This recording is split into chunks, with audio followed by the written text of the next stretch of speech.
सब भौजी के रंगिएगा कि छौरा गौवा जवार वाला जिला डरा भंगा बिहार वाला खाई के भांग पी के दारू आई चलो भइलो रंग ले आई खाई के भांग पी के दारू आई चलो भइलो रंग ले आई ओकरा बाद में करब धमाल सब भौजी के रंगिएगा कि छौरा गौवा जवार वाला जिला डरा भंगा बिहार वाला खाई के भांग पी के दारू आई चलो भइलो रंग ले आई सब भौजी के रंगिएगा कि छौरा गौवा जवार वाला जिला डरा भंगा बिहार वाला होली खेले रघुवीरा जगत में होली खेले रघुवीरा चढ़ते फागुना भौजी तो सलिया वसली है ससुर भासुरा देव सब के नसली है भौजी सीधा साधा रहली आदमी कुछो ना उकली भौजी सीधा साधा रहली आदमी कुछो ना उकले होलिया में भौजी फेंके लगले नहले बदहले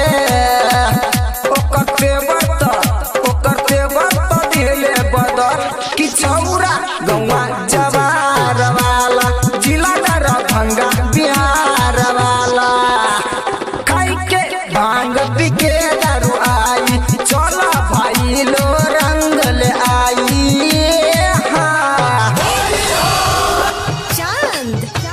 कि छौरा गौवा जवार वाला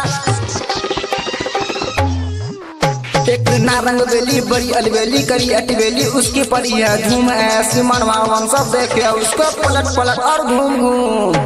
वो नगर जाए डगर और अंग अंग में ज्योति चमके जगर सुंदर बाला बल्कों में उसको सब ले होली में मिलते सब काला बारी सब आते हैं भाभी को रंग लगाते हैं कोई लाता है काला रंग कोई लाता है लाल गोरे गाले में वो लगाते हैं वो फूलवती है वो मालवती है वो मृगनैनी है वो रूपवती है वो फूलवती है मृगनैनी है मालवती है रूपवती है कि छौरा गौवा जवार वाला जिला डरा भंगा बिहार वाला सिंगर इंद्रजीत जगसन के जाके बोलाओ लाओ माई कलम के सजी संग में वो के बोलाओ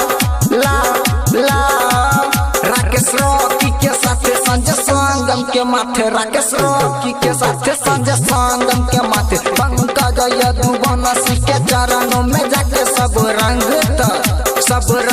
तक है लगाए कि छौरा गौवा जवार